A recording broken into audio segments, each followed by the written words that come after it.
বীরভূম এবার হাতছাড়া তৃণমূলের।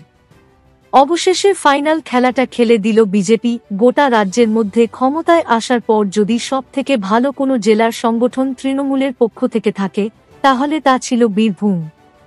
কিন্তু এখন সেই বীরভূমেই সবথেকে বেশি খবরের চর্চায় রয়েছে, আর সেটা তৃণমূলের পক্ষে অত্যন্ত অস্বস্তিজনক। অনুব্রত মণ্ডলের মতো গুণধর নেতা এমন সমস্ত কাণ্ডকলাপ ঘটিয়েছেন যে এত বড় অপরাধ করার পরেও পুলিশ তাকে গ্রেপ্তার করতে পারছে না। আর সেই বিষয় নিয়ে যখন তৃণমূলের অস্বস্তি বাড়ছে, ঠিক তখনই ফাইনাল খেলাটা খেলে দিল বিজেপি। ধীরে ধীরে যে বীরভূমে তৃণমূলের এত শক্তিশালী সংগঠন ছিল, সেই বীরভূমের সংগঠনের থাবা বসাতে শুরু করল গেরুয়া শিবির। জানা গিয়েছে এদিন বীরভূমে বড় মাপের ধাক্কা খায় তৃণমূল, যেখানে সাঁইথিয়াতে ১৫০টি পরিবার যোগদান করে ভারতীয় জনতা পার্টিতে। তাদের হাতে বিজেপির পতাকা তুলে দেন জেলা বিজেপির সভাপতি ধ্রুব সাহা। আর এখানেই প্রশ্ন, হঠাৎ করে বীরভূম জেলা রাজনীতিতে হলোটা কি? যে অনুব্রত মণ্ডল বীরভূম জেলার এক সময় হর্তাকর্তা ছিলেন, সেই সময় তো প্রত্যেক দিন বিরোধী শিবির ছেড়ে তৃণমূলে যোগদান হতো।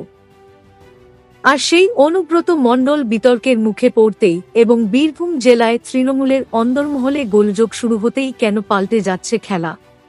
তাহলে কি অনুব্রত মণ্ডল ছাড়া কার্যত অপ্রাসঙ্গিক জেলা তৃণমূল? বিজেপির দাবি, মানুষ তৃণমূলের ওপর বিরক্ত। ২০২৬-এর বিধানসভা নির্বাচন যতই এগিয়ে আসছে ততই মানুষ সাহস করে বিজেপিতে যোগদান করছেন। অনুব্রত মণ্ডল একজন গুন্ডা নেতা। মানুষের ওপর এতদিন ধরে বীরভূম জেলায় যে অত্যাচার তৃণমূল করেছে, এবার তারা তার ফল পেতে শুরু করেছে। আগামী দিনে এই বীরভূম জেলায় একটি আসনেও তৃণমূল কংগ্রেস জয়লাভ করতে পারবে না বলেই দাবি গেরুয়া শিবিরের পর্যবেক্ষকদের মনে আবার সংশয় তৈরি হয়েছে যে অনুব্রত মণ্ডল বীরভূম জেলার এখন আর সভাপতি নেই। এখন তো তাকে নিয়ে বিতর্ক শুরু হয়েছে।